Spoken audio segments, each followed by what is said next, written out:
இது ஒரு செப்பு கிழங்கு கூட இல்லை. இது நாங்கள் ஊர்லேருந்து கொண்டு வந்து நட்டாங்க. நட்டு இவ்வளோ பெருசாக இருக்காது. இதுலேருந்து ஒரு தண்டை எடுத்து நாங்கள் இன்றைக்கி கூட்டு பண்ண போகிறோம் மத்தியானம் சாப்பாட்டுக்கு. அது எப்படி செய்யறதுன்னு பாருங்க, பார்க்கலாம்.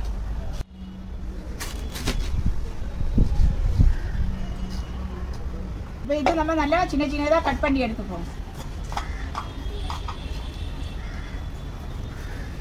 இந்த மேலே இருக்கிற தோல் மட்டும் எடுத்துருங்க. இப்படி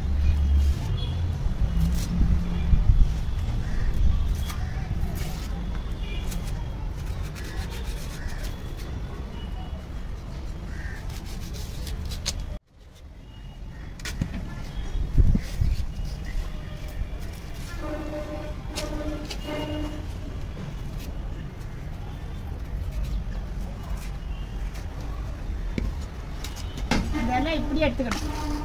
இந்த நரம்பு போடக்கூடாது.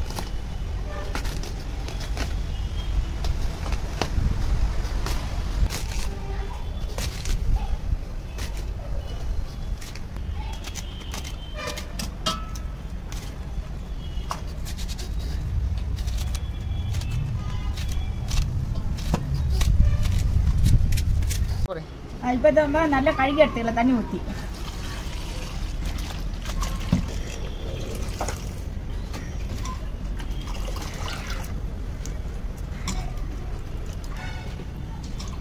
இதில் ஒரு 100 துவரம்பருப்பு நல்லா கழுகி வச்சுருக்காங்க, அது போட்டுக்கோங்க. அப்புறம் இந்த எல்லாம் வாரி போட்டுக்கோங்க.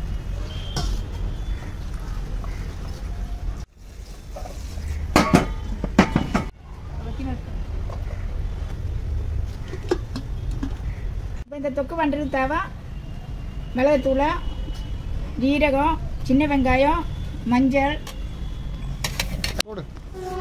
கொஞ்சோண்டு தேங்காய் நம்ம திருவி வச்சுருக்காங்க. அது கொண்டு போய் அரைச்சிட்டு வந்துடலாம். எல்லாம் கொண்டு சேர்த்து கொஞ்சமாக தண்ணி ஊற்றி இதெல்லாம் நல்லா கொஞ்சம் அரைக்குறையாக அரைச்சிட்டு வந்துடலாம்.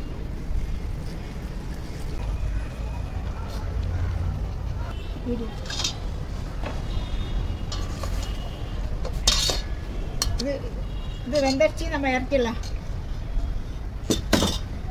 இப்படி கடாய் வச்சு நம்ம இது தாளிச்சிடலாம்.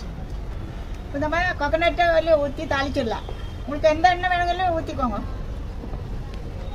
ஒரு 50 எண்ணெய் ஊற்றிருக்கோங்க. இப்போ கடுகு போட்டுடலாம்.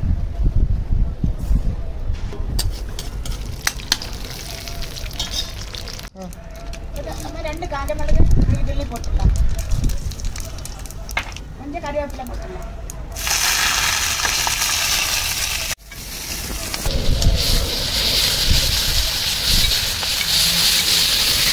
அரைச்சி வச்சு அந்த தேங்காய் மசாலா எல்லாம் இதுலேயும் சேர்க்க போகிறோம்.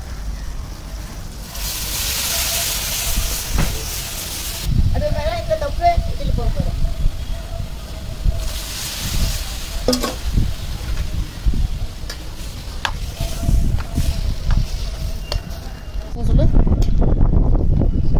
இந்த கூட்டம் ரெடி ஆயிடுச்சு. அவ்வளோதான், நம்ம சாப்பிட வேண்டியதுதான். வாங்க எல்லாரும் சாப்பிடலாம். நீங்களும் இதே மாதிரி உங்களுக்கு கிடைச்சா செஞ்சு சாப்பிடுங்க.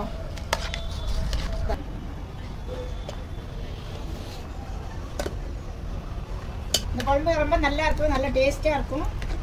ரெடி ஆயிடுச்சு, நாங்கள் சாப்பிட போகிறேன்.